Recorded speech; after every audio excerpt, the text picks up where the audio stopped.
Hi, everyone, and welcome into the Players Club presented by Pepsi. I'm Renee Washington, joined by former Washington football team stars and two of the hardest working men covering football, Fred Smoot, DeAngelo Hall. I want to first get into the kickoff presented by Inova, the official health system of the Washington football team, and you can find out more at inova.org. Now, before we look ahead, fellas, to the Bills game on Sunday, let's look back.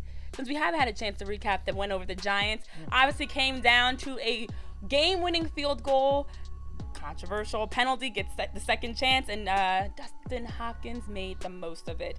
But it wasn't a pretty win, but it was a win. Yeah. What do you take away from this win?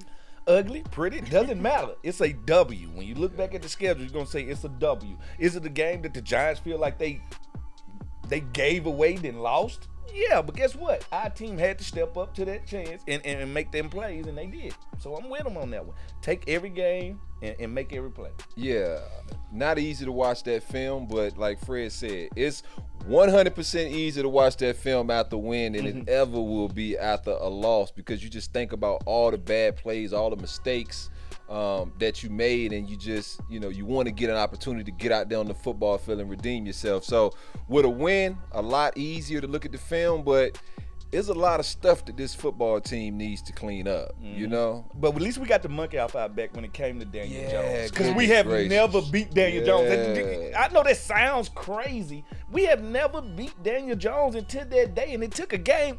Not a fluke game, but a game like that full of mistakes. That you weren't supposed to win. win. But last year we probably should have won a game or two against the Giants, and so it kind of all evens itself out in the grand scheme of things. But yeah, definitely one we should have, that we happy we got the monkey off our back. Definitely, and looking at that game, I know we talked beforehand about Taylor Heineke and the offense in general, but another player that's been on the other side of all these quarterback changes, Terry McLaurin. Scary Terry, Yes. 4 targets against the Chargers, 14 against the Giants, had a huge game, a touchdown in the game, and we're seeing some progress, especially in finding him and getting the offense going. I feel good for Terry. Listen to me. He don't complain. He just goes out and does his job. He's had 9 starting quarterbacks. 9 starting quarterbacks. Has not said a word. He just keep on grinding. I got to respect him. The reason I didn't play wide receiver, because I couldn't take my world and my life into my own hands. You have to have a good quarterback to be a great receiver. He just keeps on working. He's a lunch pail guy. He does. It's times, though, I wish Terry would be kind of a Mouthy. Yeah, just a little bit. Just a little bit, because when you're that much better than the other guy across from you, right, that DB, or when you've put that work in, and at the end of the day, I want the opportunity to prove to y'all that I can help us win the game. Like, I need him to be more a part of this offense. I just think we're a much better football team when he gets those type of targets. Not saying you got to force him to football, but it's times even, in the course of that game when he was open, that I didn't see him get the ball thrown to him. And I'm thinking every time Terry McLaurin is out there, that's the number one matchup, because I'm looking to see, unless he has one of the top 2-3 corners in the league guarding him, I feel like he can win any matchup. And I think we all love that Terry just head down, works his butt off, workers mentality. But sometimes I wish he did have a little bit of that diva mentality, where it's like, give me that ball, give me the football, give me the football. This is why. And when you see him make catches like he made against the Chargers, I mean, goodness gracious. Yeah. Yeah. Oh, yeah. Like, Terry, do not write a book. Throw me the damn ball. Just don't write a book. Well, there was a play where a player should have caught it and did not. And so we got to throw some shade, actually, respectfully, of course, because that Darius Slayton. So we're going to throw some shade, presented by Pit Vipers, demand authority and respect, because we saw that play, that if he had caught it, the Giants get the touchdown. It's a whole different game. He drops it. 2 points there. 1, why was he so open? And 2, I know they looked it over and over again, and we analyzed the fact that, Daniel Jones is right-handed, and where the balls, he dropped it at the end of the day. So there's both sides of it. I don't feel like he dropped it. It's just in our day. Now, that's how we know we old. In our day, we dive for passes. I don't see these guys diving for passes anymore. If he lays out right there, he catches that ball. But now they just want to run through all the plays. And I'm sorry, some balls can't be ran through. You got to dive for the ball. But I'm not mad at him with them kangaroo arms because they that long. I'm glad they showed themselves when they did. Hey, look, I don't know if Darius Slayton dropped the ball. I don't know if Daniel Jones overthrew him a little bit. I've seen Darius Slayton make some really good catches, and so I know the kid can catch. I don't know if that ball got caught in the lights, but we'll take it because if he catches that football, it's over. I don't know what's going on because I saw Landon Collins' hands go up. I saw William Jackson's hands go up, and when you make a mistake and it ends up in 6 points and a touchdown, like that leads to confrontation. Yeah, mental mistakes. And William Jackson and Landon, they could much easily have a conversation on the sideline about that. Dude, man, he dropped that, man. But man, what were you doing? This is what I was doing. This is what I was thinking. That's a whole different tone if he catches that. Hey, bro, like, what you doing, man? What you doing? You know, and then it's like, oh, like, what's going on? Yeah. And so, gift and a curse. Gift for us, obviously. And you find a lot of people don't like to sit by cornerbacks on the bench after we get burnt. Like, it's like we stink all of a sudden. You know what I'm saying? Like, you'll see us always, because the camera going to come to us. They going to watch us get burnt. And when we come to the sideline and sit down, the camera is still there. Nobody's around you. Not the safety, not nobody. You just there by yourself. It's a lonely situation. Don't let your son grow up to be a cornerback. Oh, Lord. Our objective, our goal, to give you guys something to cheer for. Going into this season, we're going to need each and every one of you and all your friends that cheer for the Washington football team. We need you here.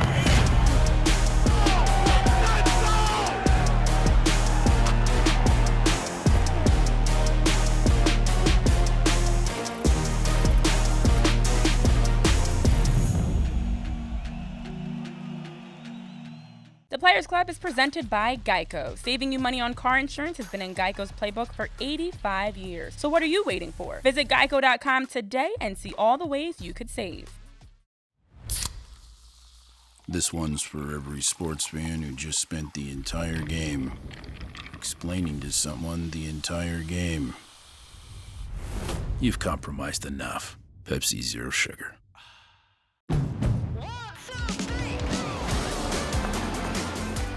With a Honda in your garage, every summer adventure leads to another.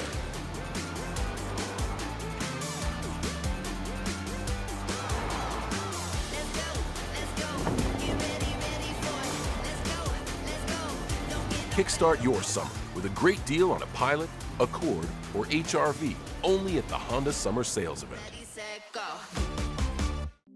Imagine coming home to a place where the fun never ends. A happy community set in beautiful rolling horse country, where the custom homes and villas are extraordinary, and the Jack Nicklaus signature golf course and other amenities make every day another reason to smile. Visit Creighton Farms and you'll see it's happiness on a grand scale. Jason, did you know Geico could save you hundreds on car insurance and a whole lot more? Cool. So what are you waiting for? Michaela Maroney to get your Frisbee off the roof? I'll get it.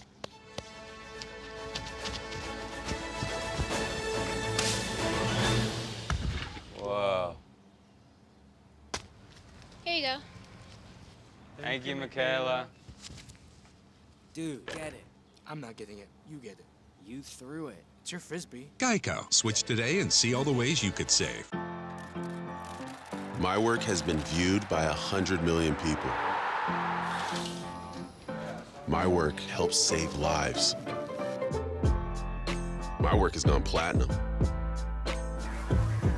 My work gives people hope. I work at FedEx. Take your career to the next level with one of our many open positions.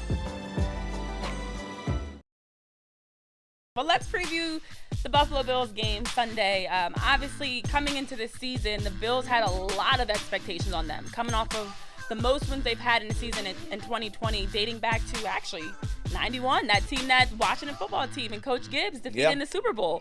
So you look at what other outsiders were putting on this team, the first 2 games we didn't really see that expectation lived up to. You know, for Josh Allen, for Stephon Diggs, and for the Bills, it's still a talented team. This is going to be a big test coming into Sunday. First road game. So just overall looking at the matchup, what do you expect to see and what needs to happen for the Washington football team? Game 3 of the regular season to really show we belong here too. Yeah, I mean, I think the Buffalo Bills are still one of the best teams in the National Football League. I mean, you know, when you have Josh Allen at the quarterback position, Stephon Diggs, Gabriel Davis, Cole Beasley, Emmanuel Sanders is over there now. I mean, when you have that many weapons offensively, you're going to keep defenses and defensive coordinators up at night. And so, yes, they haven't looked great. Some of that's just ring rust, I think. But just the individual talent and just the, you know, the task at hand, you know, offensively or defensively for us, I mean, the game plan never changes, right? You got to move the quarterback off the spot. You got to get pressure on him. You would like to do that with 4, right? You would like to do that with 4 so you can have 7 back in coverage to help you cover those 5 dynamic pass catchers. And so, you know, we can sit here and talk about, you know, the game plan and how you beat them all day, but the bottom line is, like, front 4 got to go. Like, you know, if it's quick game, get your hands up. If Josh Allen is using 7-step drops, 5-step drops, you got to apply pressure. You got to use your counter moves. Something you got to work. Coverage on the back end, you got to be tighter to the receivers. Offensively, you got to move the ball. Like, this isn't a terrible Buffalo defense. I think they get overlooked because the offense is so dynamic at times, but I mean, I know the middle linebacker, Tremaine Edmonds, went to Virginia Tech. I mean, he's 6'4", 250 and runs 4.4. Yeah. So, you know, those matchups that you used to count on, Antonio Gibson, you know, breaking down, you know, a dude who's not as athletic as him, you don't have that now, right? And so it's going to be a tough game. It's going to be a game that you're going to leave this game knowing how good the Washington football team really is, or if they're gonna fight, because Buffalo's gonna come to play, and that fan base, Bills Mafia, they still thinking about 91. So they coming. Hey, he was right. That 12th man that they got, that Bills Mafia, it's not a table safe in the city of Buffalo right now. Like, I'm serious. And you know what? The expectations haven't been this high in Buffalo in years. So, you know, maybe they're buckling under their expectations. Maybe they're just coming out with a slow start. We don't want to be the team that they catch their groove on. That's the whole thing. And if they looking at this Daniel Jones film, they like, all right, well, Allen, you might have to run a little bit more, because the only way you slow down a rush is to start making them think. Like, when you make D-ends and D-tackles think, that ain't always a good thing for your defense. I think we need to start off fast. I think we need to get a lead, because if you don't, you can't take the crowd out of the game. If you let this crowd be a part of this game in their fourth quarter, it's going to be hard for us to dig our way out of there. The silent count won't help you. None of that won't help you. I mean, it's going to be hard from the start of this game. Just thinking about how rambunctious those, you know, that Bills Mafia can be at times. You know, for Taylor Heineke, I don't know if he's played in a hostile environment like this ever. Right. And so, like, this environment's gonna be hostile as I don't know what. And so, you know, just crowd noise, communication. Are you used to talking as opposed to giving signals? There's a lot of different intricacies, even in the back end pass coverage. Like, I'm used to talking to my DBs. Hey, man, this is what we working. This is what we doing. Now everything becomes hand movements and gestures, and you know, and some of that is how long have we played together? Do we have that communication? Can you read my body language? You know, only time will tell. Environment is a lot. Don't take no German Shepherd to the jungle. Just don't do it. He won't help you. I don't know where you come up with these one-liners. You're so country.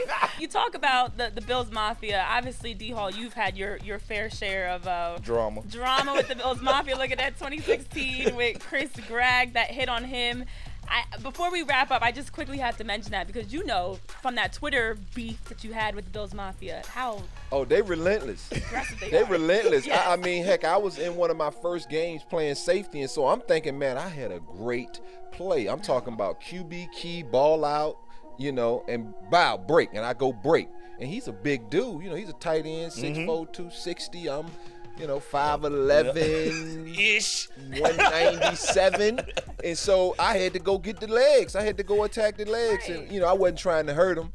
And so, you know, I went back at Bills Mafia like, bro, that was a legal hit. I probably didn't show as much remorse for hurting the guy, but at the time I didn't know he tore his ACL. I knew he got hurt.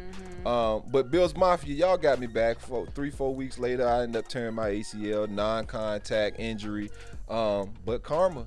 But that's, that was the launch angle the NFL gave me. Couldn't hit him too high, and obviously I couldn't hit him at his shoestring, so I had to kind of go in that launch angle point. And unfortunately he got hurt. He bounced back from it. I got hurt a little bit later on in the season. It's part of the game. Football guys. Gunfighters get shot. Gunfighters get shot.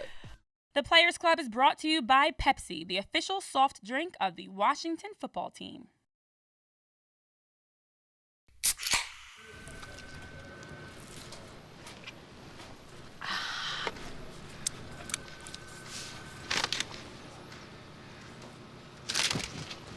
Wings, better with Pepsi. Welcome to Toyota's National Sales Event. Ooh, RAV4. It's a great time to save on the 2021s while they last. Ooh, Venza. Toyota's got an exciting lineup to choose from. Oh, Highlander, could you? Oh, sure. You have to understand, it's the National Sales Event. Right now, lease a Highlander for only $299 a month. Or buy a Highlander or adventure-ready RAV4 and get special low APR financing for 72 months, plus $750 toward your down payment. Hey, that's my line. Toyota, let's go places.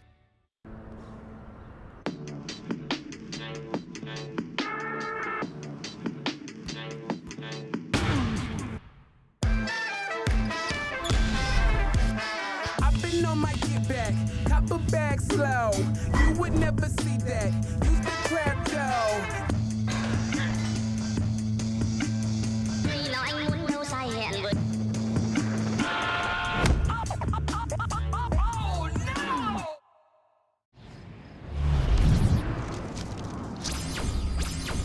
Hey man, we're back. We're back. Hey, you got any more of those fast plays? Tons. Check them out. Cool. Oh. You know what? We're gonna need a bunch of each. A bunch. Hey, thanks, bud. Thanks, bud. Fast Play is fast fun for everyone. My peeps, look what I got! Hey, we'll play them on the ship. The Maryland Lottery has lots of Fast Play games, and some have a progressive jackpot.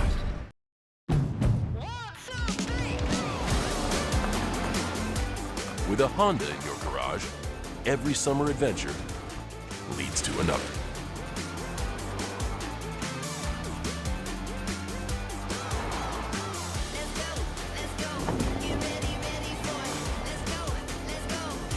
Kickstart your summer with a great deal on a Pilot, Accord, or HR-V only at the Honda Summer Sales Event. Hey Washington fans, Alex Strimo from Box is here to tell you that you don't have to wait for the big game anymore to get in on the action. With Box's free-to-play games, you can pick boxes every day and win huge prizes across all your favorite sports. All you have to do is pick a box, match your numbers, and win. So download the app now and start playing today. Games are completely free, and players can win official Washington football team merchandise and other great prizes all season long. Boxes, it's anyone's game. Welcome back into the Players Club presented by Pepsi. DeAngelo Hall, Fred Smoot. I want to first jump into, before we even start looking at Week 2 results, the Week 2 penalties that we saw. The two of you guys, some would say some of the biggest trash talkers that many have may have seen. So what are your thoughts on the new taunting rule now that we've seen it play out in games? We knew this was coming, but a lot of penalties. I hate it. I hate it with all of my heart because as a cornerback, it's nothing more fulfilling after making a play, expressing how you feel about making that play. Like, I'm gonna tell you how bad we are at cornerback. We can get beat and the dude dropped the ball and we'll still talk trash. Like, that's just what we do. And I can't wonder how you can ask a player, take your emotion out the game. Like, you can't tell them to automatically take their emotion out the game. That's a hard thing to do. And I think it's going to do like they did a lot of changes they do early in the season. It fades away as the year goes on. I think this will. I hope so. The officials came out, or the NFL came out and said that, nah, we don't want y'all to lighten up. We love it. And for me, I'm like Fred, I hate it. Because as a dude who competed, right, me versus you, like, that's part of the battle. Is me getting up letting you know, yeah, I won. And yeah, I should have the right to get in your face, long as it's not in that type of confrontation that I'm taking it to a physical altercation. But I should absolutely be able to get in your face and say, what's up, bruh? Like, that's part of the battles with T.O. and Randy Moss and Marvin Harrison and all these gold jacket, receivers. Like, that was part of my psyche. Like, and he's like, dog, I thought you was 6'1", you 5'9", joking me, right? Like, if me at 5'9", 5'10", I'm really 5'11", guys. If me at that height with tall shoes on, how can I check Calvin Johnson, who's 6'5", 235? If I don't get in his face and let him know, bro, I'm here. And every time he catch the ball, first down, spin it. Because sometimes right in your face. I need that. Sometimes I need that to psych myself up. You look at who getting the penalties, it's all DBs. All right, listen, I always tell people, don't let your daughter grow up to date a cornerback. It's just what it is. We are taught from the first time we start playing this game, we are taught to lie. You know what we lie about? We lie to ourselves, all right? I can get beat for a 99-yard. I go sit on the bench. I'm the best cornerback in the league. I have to lie to myself because I still got 4 quarters to play. Cheat. That means by any means necessary, I got to stop you from catching this ball. I might pull you sometime. I might jam you in the throat sometime. I might try anything. And stealing is what we get paid to do. We are certified cat burglars. All right, we steal more, we get paid more. So at the end of the day, if you look at who's these penalties are really going against, it's the cornerbacks. Looking at week 2 as a whole, we saw a number of teams that came out of this 2-0. And just looking across the list, I mean, it's the Raiders, Broncos, 49ers, Rams, Cardinals, Buccaneers, Panthers, all 2-0 heading into week 3. Are there any surprises there? I mean, San Francisco, right? They could have lost a couple times. Doesn't matter. I thought Philly played them great in week 1, and they almost let Detroit come back. So it's some good teams that haven't really faced opponents, and there's some teams who, could easily have lost games. You think of the Raiders, right? So it's so shocking though. The NFL has been so East Coast heavy over the years. The West Coast has taken over. All right, the Chargers, a pretty good team. The 49ers, the Las Vegas Raiders, the Arizona Cardinals, the Seattle Seahawks. Hey, you know what people would say? That's the AFC and the NFC West, because that's the 2 divisions that's dominating. That is dominating. Like the NFC West could literally have 4 playoff teams they in it. Probably should. If everything stopped right now, to me, they are 4 of the 6-7 best teams in the NFC. Andy Dalton goes down. They say it's a bone bruise, and of course, Coach Matt Nagy was saying all the politically correct things of when he comes back, he'll be the starting quarterback. But it's Justin Fields' team for now. And Matt Nagy tripping. Matt Nagy, we trying to save your job, man, but you don't seem to want to listen, okay? I'm trying to help you and Ryan Pace, but you don't seem to want to listen, man. Like, come on, for him to even, keep harping at that, like he could have easily dialed that down and kind of approached that question different. Just to have the audacity to say, I tell you what, no matter what, Andy Dalton's the guy. Like, okay, man. But like, come on now, Justin Fields did not play good when he came in. He didn't. He ain't supposed to. But he's not supposed to. Yeah, I understand. Like, I tell people that all the time. Like, when your rookie quarterback is running the scout team, he's not working on your offense at all. Nope. He's working on whoever you playing. Like, people in the media hear, he's gonna be running the scout team, and they're gonna run some plays that we do. No, they're not. They're gonna run the other team's offense. If that other team just so happens to run a play similar to yours, then yeah, he'll get to run it. But he's looking at a card. He's not speaking your verbiage. He's doing nothing but looking at a card. They tell him exactly where to go, like little league ball. Yeah. And then he just throws it. And a lot of times, if he's protecting the football, won't really throw it in tough situations. So then your defense doesn't get a chance to really work on their craft. And so it's a lose-lose situation. I think he needs to just go with the young guy, continue to put an offense together, and rock with him. But I do want to get into some hot takes presented by Geico. Saving you money on car insurance has been in Geico's playbook for 85 years. And so what are you waiting for? You can visit geico.com today and see what you can save. Now, last show, Fred, your hot take was about the Ravens because, of course, once they had injury after injury after injury, Everybody was ready to write the Ravens off. But with Lamar Jackson on the field, I told you. You can never write the Ravens off. That game, first of all, that game Sunday, that was incredible. Incredible. He had to get that monkey off his back. Like, he had never beat Pat Mahomes. We had never beat Daniel Jones. It was a get all the monkeys off your back. Like, from the opening minute, Honey Badger comes in, that game was phenomenal. Hey, listen, I played against Michael Vick, who pound for pound, speed for speed, the fastest, most dangerous quarterback I've ever seen in my life. And Mike was just flat out fast.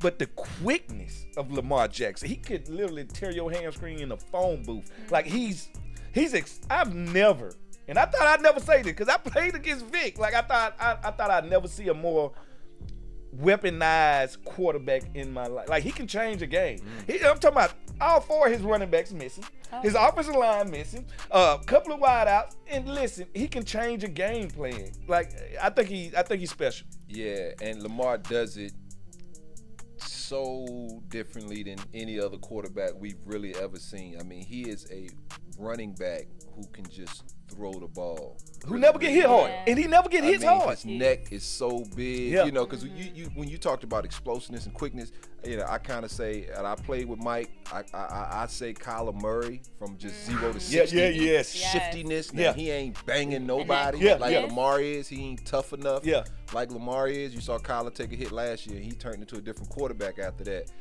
But just stop, and just wiggle and keep plays alive and just, I mean, they got that sit you down.